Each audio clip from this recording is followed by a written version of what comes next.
As he prepares for his big finale here in the Ozarks, Yakov Smirnoff is reflecting on what's been an incredible journey.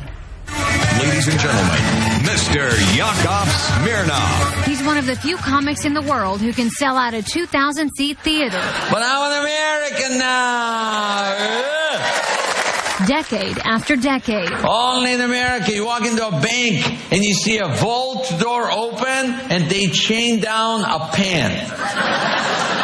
Yakov Smirnoff has made millions from his stories, living a life he never could have imagined growing up in communist Russia. It was very humble beginnings. Where he was raised in a communal apartment with 9 other families. We had no phone, no car. We had no shower. It had to be a little overwhelming to learn how to do stand-up, though, in a foreign language. I said, well, maybe if I become a bartender, then I can start telling jokes to people just sitting there at the bar. But I didn't speak English. Little by little, he learned, and within a year or two decided to take his act to Hollywood. My name is Yakov Smirnoff. I am a comedian from Russia. Thank you very much.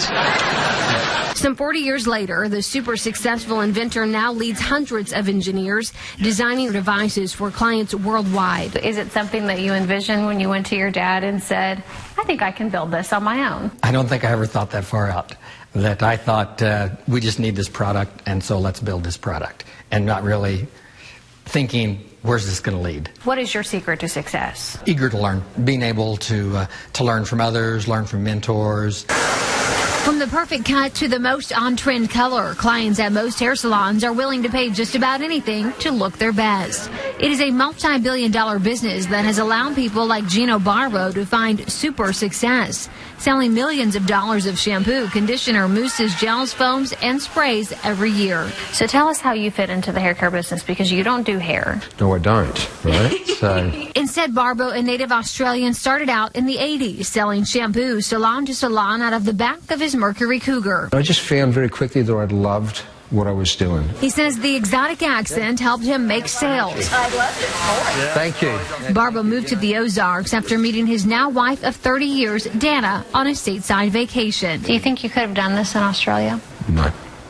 I don't think I would have done it without Dana. The two crisscrossed the Ozarks, building relationships with hairstylists and picking up what were then no-name products, like Paul Mitchell. Paul Mitchell is a household name. Yes. Now, was Paul Mitchell a household name 28 years ago? Absolutely not. He started with 5 products, and JP, you know, he was out knocking on doors like every beginning entrepreneur that goes with it.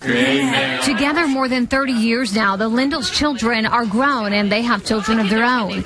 They all work in the family ministry business as well, making for lots of time together. I think part of why it works is John and I are truly the best of friends. He wants to hear my opinions. He wants to know, what do you think on this? And that's the fun about leading together. Most days you can find Hamra in the local stores interacting with employees. An important part, he says, of his role as a leader. What would you say is the secret to your success? I'd say listening is one of the secrets, because it really does make a difference to hear what other people have to say. A skill this younger Hamra learned from his father. Oh, there's a good one. We caught up with Sam Hamra in Florida. He started the fast food empire when he opened the very first Wendy's old-fashioned hamburgers in the entire region, right here in Springfield back in 1976. I can assure you that, not having been in the restaurant business before, I was hopeful, but at the same time concerned that it was going to be successful. But the concept took off as Hamra added Wendy's after Wendy's around the state, involving his family in the business. Though his son Mike would eventually leave the Ozarks, becoming a powerful attorney in Washington, D.C., even working in the Clinton administration. Were you always planning to come back and work with the family? I was planning to have a career in Washington, D.C. for the rest of my life. But that never happened. When advertising was martini lunches and you thought big and all the kind of things, just exactly like Don Draper does on TV. Your customers cannot be dependent on anymore. Their lives have changed. They're prosperous. Over the years, they've developed new tastes. In a way, it's about new experiences. It's about new experiences. How would you describe yourself in one word? Excitable. How so? If you're not reinventing yourself, what makes you interesting? Reinvention is the recipe that runs Noble, growing the now multi-million-dollar food mecca into one of the top agencies in the nation.